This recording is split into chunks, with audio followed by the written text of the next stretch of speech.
तो जोरदार ताली इनके पिताजी के लिए भी बजा दें। वैसी शख्सियत जिनके आने से जिला परिषद का परिभाषा ही बदल गया हो, जिनके आने से लोगों को समझ आने लगा है कि जिला परिषद है क्या, जिला परिषद का काम क्या है हमारे क्षेत्र। जिस दिन आपके पास पैदा हो जाएगा ना, वो कभी भी आपके फाइनेंशियली प्रॉब्लम है। हमें प्रेरणा लेना चाहिए दशरथ मांझी से, जिन्होंने एक रास्ता बना दिया पहाड़ तोड़ करके। क्या तो मोहम्मद अकबर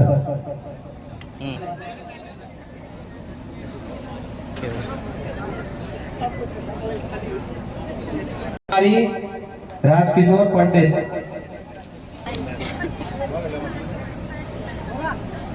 का अभिवादन करें। जोरदार तालियों के देंगे। संतोष सर आप भी आ जाए। संतोष सर, अभी भी किसी बच्चे का बचा हुआ हो तो सर आपको रुकेंगे, आप सर से अपना बात कर लीजिए। जोरदार ताली से स्वागत।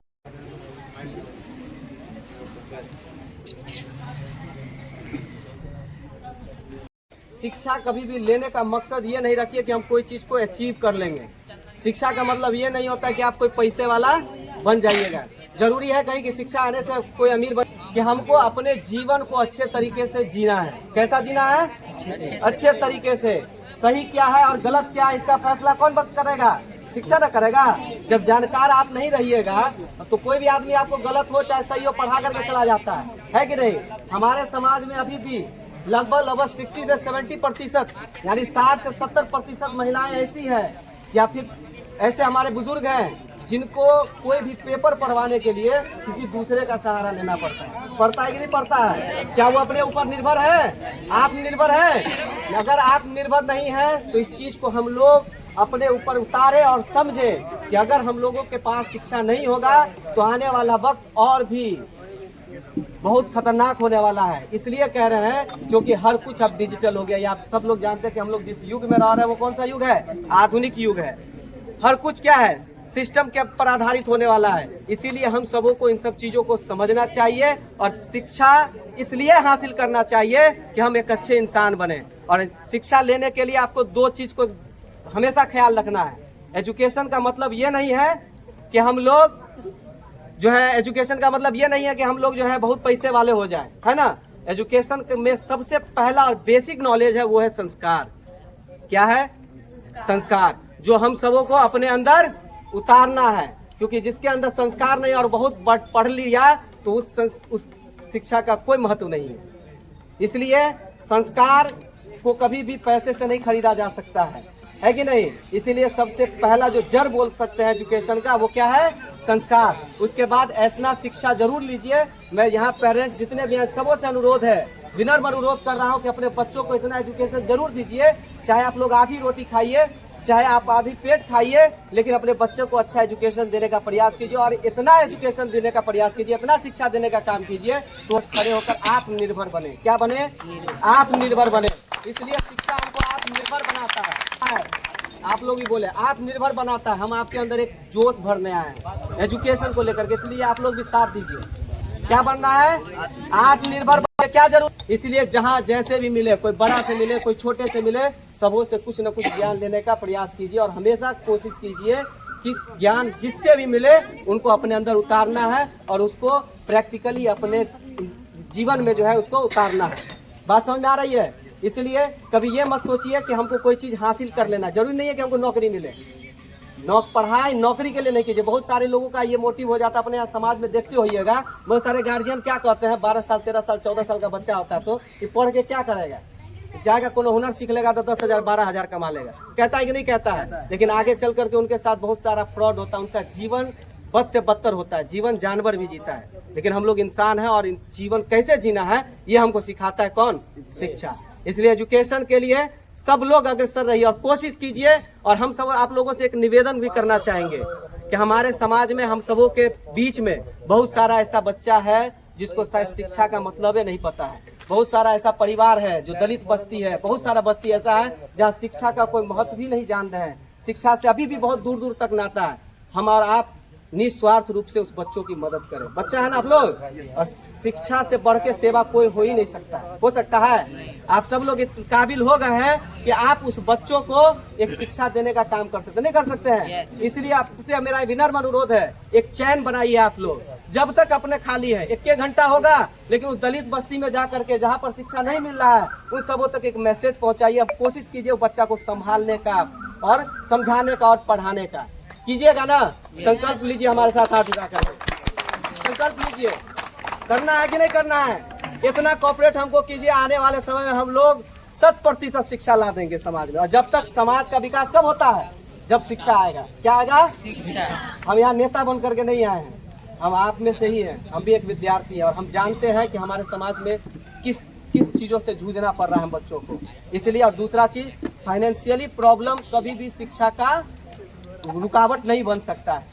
यानी कि पैसा नहीं है इसका ये मतलब नहीं है कि हमारा पढ़ाई नहीं हो सकता है। अभी सर एग्जांपल दिए थे कि 12th फेल, देखिए एक IPS ऑफिसर, उनकी परेशानियों को आप देखेंगे ना तो आपको एहसास होगा कि क्या ऐसे भी एजुकेशन कोई हासिल कर सकता है।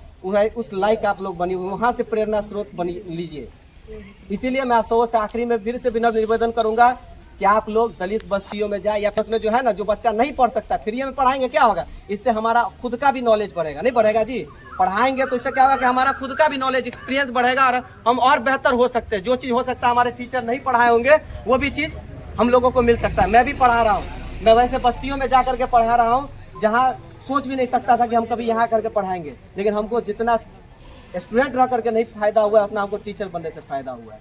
क्योंकि हमने समाज के बीच उन सब परेशानियों को देखा और साथ ही साथ अपना एजुकेशन जो मेरा बढ़ा है वो कहाँ से बढ़ा? टीचर बनने से बना। कहाँ से बढ़ा? क्योंकि टीचर बनने के बाद आप पर दायित्व और जिम्मेदारी बन जाती है, नहीं बन जाती है? और स्टूडेंट है तो थोड़ा सा सर का एक बात इधर से निकाले और चलते रहोगे, है कि नहीं? लेकिन एक जिम्मेदारी हो जाती है क्या कि बच्चे को हम अच्छा एजुकेशन देना है। इसीलिए पुनः फिर से निवेदन करेंगे कि आप सभी लोग क्या कीजिएगा, अपने अड़ोस पड़ोस के बच्चों को पढ़ाइएगा ना जी। संकल्प लीजिए मेरे साथ हाथ उठा करके, और कोशिश करना है जब तक जहाँ भी हो बच्चे को निस्वार्थ रूप से शिक्षा देना। अगर कुछ देता है तो भी अच्छा, नहीं देता है तो भी कोई दिक्कत नहीं, लेकिन पढ़ाना है ना? इसके साथ आपका भी ज्ञान बढ़ेगा। बहुत बहुत धन्यवाद। और इसी के साथ परिचय दे दीजिए। मेरा नाम दुर्गेश कुमार, मैं UHS शिलानाथ बरही का प्रभारी प्रधानाध्यापक हूँ और मध्य विद्यालय शिलानाथ बरही का HM। आज के जो यह कार्यक्रम का आयोजन था, जो जिला परिषद अंजलि कुमारी है, आपके विद्यालय में यह कार्यक्रम सम्मान समारोह का रखा गया, कैसा कार्यक्रम था और आपको कैसा लगा यह कार्यक्रम, इसके बारे में बताइए। यह कार्यक्रम बहुत ही अच्छा है। हमको जैसा ज्ञात हो रहा है कि आज तक कोई भी जनप्रतिनिधि इस तरह से विद्यालय में आकर सरकारी स्कूल के बच्चों को प्रोत्साहित किया हो, इसके लिए मैं जिला पार्षद महोदया को बहुत बहुत धन्यवाद देता हूं कि आप ये प्रयास किए हैं और एक इतिहास बनाए हैं। हमको नहीं ज्ञात है कि इस जयनगर प्रखंड में कोई भी जनप्रतिनिधि इस तरह का कार्यक्रम किया हो। मैं आप सबके बीच में आई हुई हूँ और इस मंच पर उपस्थित हमारे हाई स्कूल विद्यालय के प्रिंसिपल सर दुर्गेश सर जी और बड़ी पंचायत के पूर्व सरपंच रामचंद्र पासवान जी, बड़ी पंचायत के वर्तमान पंचायत समिति ललन शाह जी और इस पंचायत के युवा कर्मठ कार्यकर्ता बिट्टू भाई जी और वर्तमान में उप मुखिया श्री गंगा चौधरी जी और इस पंचायत के जितने भी हमारे शिक्षकगण हैं और हमारे अतिथिगण हैं और जयनगर से चल करके आए हुए पाटलिपुत्रा के शिक्षक श्री पशुपति सर जी और न्यू प्रोडिजी के डायरेक्टर इंजीनियर आनंद जी, इन सभी का मैं स्वागत करती हूँ, अभिनंदन करती हूँ। और यहाँ पे आए हुए हमारे जितने भी भारत के भविष्य युवा साथी, विद्यार्थी, छात्र एवं छात्राएं, सभी को मैं स्वागत कर रही हूँ, अभिनंदन कर रही हूँ और आपकी उत्तीर्ण एग्जाम की मैं ढेर सारी शुभकामना बधाई दे रही हूँ। मेरा यह पर्पस है इस कार्यक्रम के तहत, सम्मान कार्यक्रम के तहत, कि गांव में मैं आप देखते होंगे कि मैं हमेशा ही आप लोगों के बीच में रहती हूँ। जब आप तब मैं शामिल होती हूँ, तो हमेशा आपके साथ घुलने मिलने की कोशिश करती रहती हूँ। तो मैं आपके बीच से ही मुझे अनुभव होता है, कुछ जानने की एक सोचना प्रेरणा होती है।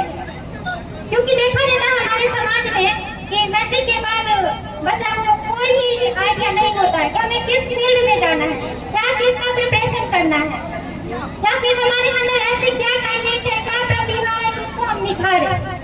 क्योंकि झुग्गी झोपड़ी गांव मोहल्ले टोले का बच्चा ही जाकर के इतिहास रखता है। और हमारे जो बचपन से जो हम जीवन जीते हैं, आंगनबाड़ी से जो हमारा पढ़ाई स्टार्ट होता है, उसका जो फाइनल एग्जाम होता है वो 10th में होता है। हालांकि हमारे जीवन में अगर कुछ अचीव करना है उसके लिए रिजल्ट मायने नहीं रखता है, लेकिन फिर भी हमें डॉक्टर, IPS, DSP, SP अगर बनना है उसके लिए शिक्षित होना बहुत जरूरी है।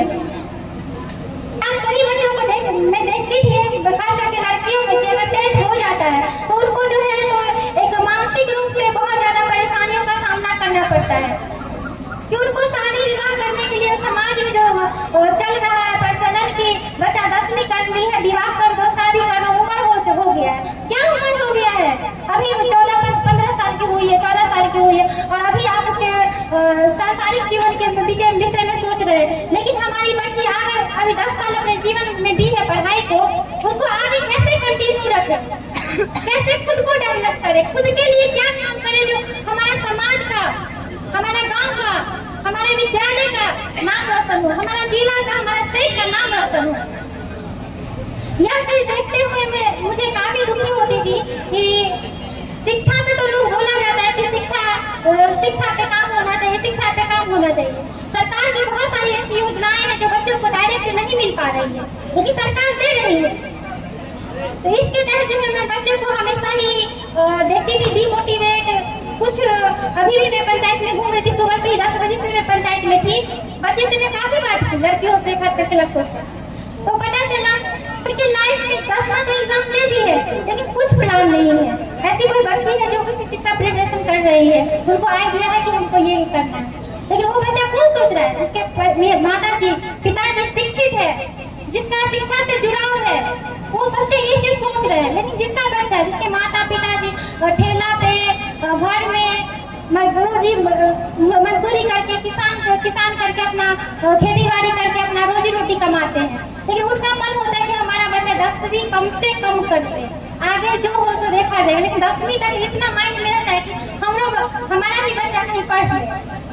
तो ये चीज देखते हुए मैं ये चीज का कार्यक्रम का आयोजन की हूँ, और इस कार्यक्रम में हमारे मधुबनी जिला से चल करके करियर काउंसलर भी आए हुए हैं। वो भी अपनी बातों को रखेंगे कि मैट्रिक के बाद आप क्या कर सकते हैं, क्योंकि देखा जाता है कि 10th 12th इसके बाद जो पढ़ाई सबसे ज्यादा कंटिन्यू मेहनत किया जाता है। अपना जिसको बोलता है कि मेहनत अगर पढ़ाई में किया जाता है तो वो 10वीं ही होता है। बच्चा 4 बजे सुबह से उठ करके दिन रात मेहनत करता है कि हमारा रिजल्ट, हमारा एग्जाम बहुत अच्छा जाए। रिजल्ट का परवाह करते हुए, छोड़ते हुए अपने आप पे खुद भी मेहनत करते कि हमारा एजुकेशन अच्छा हो। तो यह चीज हमारे भविष्य का एक लक्ष्य निर्धारित करने का मोड़ होता है कि हम किस डायरेक्शन में जा रहे हैं, अपने आप को किस तरह देखेंगे, तो 10th के बाद ही हो पाता है। तो यह विषय है और मैं ज्यादा विषय नहीं रखूंगी। यह कार्यक्रम जो है बच्चों को मनोबल बढ़ाने के लिए, प्रोत्साहित करने के लिए, और उन गार्जियन को मैं मनोबल बढ़ाने के लिए काम कर रही हूँ। हालांकि मेरी ऐसी हैसियत नहीं कि मैं उनका मनोबल बढ़ाऊँ, क्योंकि वो हमारे गार्जियन है, वो हमसे बड़े हैं, वो हमें आशीर्वाद देते हैं, तभी आज मैं आप लोगों सबके बीच में हूँ। लेकिन फिर भी शिक्षा के मामले में हमारा समाज अभी भी बहुत ही बैक में पड़ा हुआ है। तो मेरी कोशिश है, पहली कोशिश है कि यह कोशिश जो 10वीं बच्चा 10वीं का जो पास किए हुए उनके लिए खास करके कि आप अपने लाइफ में एक लक्ष्य निर्धारित कीजिए, उस लक्ष्य के पीछे दौड़िए, भागिए, गिरिए, बढ़िए, मरिए, मरना है मर जाइए, लेकिन एक लक्ष्य निर्धारित कीजिए। जब तक आप अपने लाइफ में एक गोल सेट नहीं करिएगा, अपने आप को एक अच्छे प्लेटफॉर्म पे, अच्छे रास्ते पे नहीं देखिएगा, तब तक आप अपने जीवन में अच्छे मुकाम पे, अच्छे पद पे नहीं, खुद को नहीं देख पाइएगा।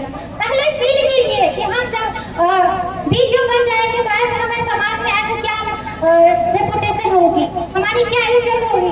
आज हम जो निकल रहे हैं पढ़ने के लिए तो क्या चीज का सामना करना पड़ रहा है। तो इस चीज को छोड़ते हुए कि लोग क्या कहेंगे, लोगों का काम है कहना। जब आप कुछ अचीव कर लीजिएगा तो वही लोग आगे बोलेंगे कि आपके पिताजी का नाम लेकर के बोलेंगे, आपके टोला मोहल्ला का नाम लेकर के बोलेंगे, यहाँ इनकी बेटी जो है ना बहुत तेज थी। वो जो बात जो होती है ना, हमारा जो अचीवमेंट होता है ना, उस चीज को पूरा का पूरा चेंज कर देता है, पूरा माहौल ही चेंज कर देता है। ऐसे कितने युवा होंगे यहाँ पे हमारे साथीगण हैं कि वर्षों से तपस्या कर रहे हैं, खुद को झोंक दिए हैं प्रिपरेशन में, खाना पीना छोड़ के दिल्ली मुंबई कोलकाता पटना तक घर द्वार छोड़ के माता पिता का आश्रय छोड़ करके खुद पे काम कर रहे हैं, लेकिन वो चीज हासिल नहीं कर पा रहे हैं, नहीं हो पा रहा है। मैं सभी बच्चों से रिक्वेस्ट करूंगी कि आप, मुझे बहुत ही खुशी है कि आप एक अच्छे मार्क्स से पास हुए हैं, और आप सबसे एक और विनम्र आग्रह करूंगी कि जिस तरह से हमारा समाज बदल रहा है, देखा जाता है कि बच्चों में काफी अवधि तक चले जाते हैं बच्चे, लेकिन उससे बात कीजिए तो लगेगा कि अरे इसके पास एजुकेशन ही नहीं है, लगता तो है कितना पढ़ा लिखा है, लेकिन बात करने से पता चलता है कि इसके पास जो एक सामाजिक जीवन जीने के लिए डिसिप्लिन होना चाहिए, वो चीज नहीं मिल पाता है। पढ़ने के लिए आदमी तो कितना भी पढ़ ले, IAS कलेक्टर बन जाए, लेकिन उससे जो बात करिएगा, एक मूर्ख इंसान से अगर बात करिए तो वो भी एक लहजे से बात करती है। इसलिए खुद के ऊपर डिसिप्लिन इस पे मेंटेन कीजिए कि हमें आदर सम्मान अपने समाज का, अपने माता का, अपने पिता का, अपने से जो छोटे हैं उनको भी सम्मान करना है। ऐसा नहीं कि हमारे लिए छोटे प्रेरणादायक नहीं हो सकते हैं, हमसे जो छोटे हैं, जीवन में हम किसी से कुछ सीखते हैं तो वो हमारे शिक्षक होते हैं, और अपने शिक्षक का, अपने गुरु का हमेशा सम्मान कीजिए। जो शिक्षक बोलते हैं उनको अपने अंदर में इम्प्लीमेंट कीजिए। और मैं शिक्षक से भी आग्रह करूंगी कि अपने विद्यालय में खास करके बच्चे को आचरण पे ध्यान दीजिए, अनुशासन पे ध्यान दीजिए। शिक्षा जरूरी है, लेकिन शिक्षा के साथ साथ अनुशासन बहुत बहुत ज्यादा जरूरी है। हम मर जाएंगे, लेकिन हमारा जो जीवन, जब मर जाएंगे तो हमारा अनुशासन को ही लोग याद किया जाता है। आप समाज में सुनते होंगे कि ये आदमी ऐसा है, जब उसकी डेथ हो जाती है, अगर उसके बदले कोई और डेथ होता है तो पता चलता है कि अरे बाप रे बहुत ही अच्छा इंसान था। बोलते हैं कि नहीं बोलते हैं? होता है कि नहीं? हाथ उठा के बोलिए, होता है? नहीं, ये चीज नहीं होना है कि हमें बुरा इंसान बनना है। अगर मरेंगे तो ऐसे मरेंगे कि लोग नाम याद करें, अपने जुबान पे याद करें कि इसकी बेटी ऐसी है, सुमन ऐसी है, प्रिया ऐसी है। और मैं युवा साथियों से भी रिक्वेस्ट करूंगी कि आप सब टेंडर रेस में प्रवेश कर चुके हैं, तो अपने माहौल की, अपनी बच्चियों को, अपनी बहन दोस्त को एक अच्छा वातावरण कैसे फील करवाएं, वो चीज पे काम कीजिए आप लोग। क्योंकि देखा जाता है कि बच्चों में सारे बच्चे तो ऐसे नहीं है, लड़की भी और लड़का भी, लेकिन कहीं देखा जाता है कि हमारे समाज में लड़की जाती रहती है, उसको अजीब सा फील करवा देते हैं कि बच्ची डरती है निकलने से। तो वो चीज आप लोगों का दायित्व बनता है कि आप अपने पे काम कीजिए, कि लोग हमसे आगे सलाह ले कि भैया चलिए मेरे साथ, दोस्त चलिए मेरे साथ। ऐसा बनिए खुद को कि लोग हमसे डरे नहीं, हमारे पास आए। और ज्यादा विषय नहीं लूंगी, आप सभी जितने भी बच्चे आए हुए तो सबसे मैं एक और रिक्वेस्ट करूंगी कि आप अपने भविष्य में अगर किसी भी तरह का तैयारी करना चाहते हैं तो आप बेझिझक मुझे खोजिए, बेझिझक मुझे याद कीजिए। मैं आपके साथ हर एक सुख दुख में शामिल होने की कोशिश करूंगी।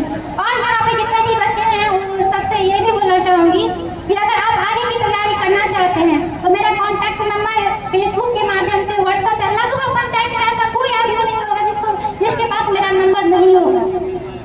तो लगभग मेरी नंबर सबके पास है। आप कोशिश कीजिए कि दीदी से कांटेक्ट करें। आप किसी भी प्रकार का दिक्कत हो रही है, समस्या हो रही है, पढ़ाई के मामले में, आर्थिक रूप से हो या किसी भी प्रकार के हो, मानसिक रूप से हो, मैं हमेशा आपके मनोबल बढ़ाने के लिए और आपको हर तरह से सपोर्ट करने के लिए खड़ी मिलूंगी। अगर नहीं मिलूंगी तो आप मुझे भूल जाइए, मैं नहीं बोलती, मुझे याद रखिए। बस मैं आपके दुख में अगर खड़ी नहीं हुई तो आप मुझे बेझिझक नाम तक मत बोलिए।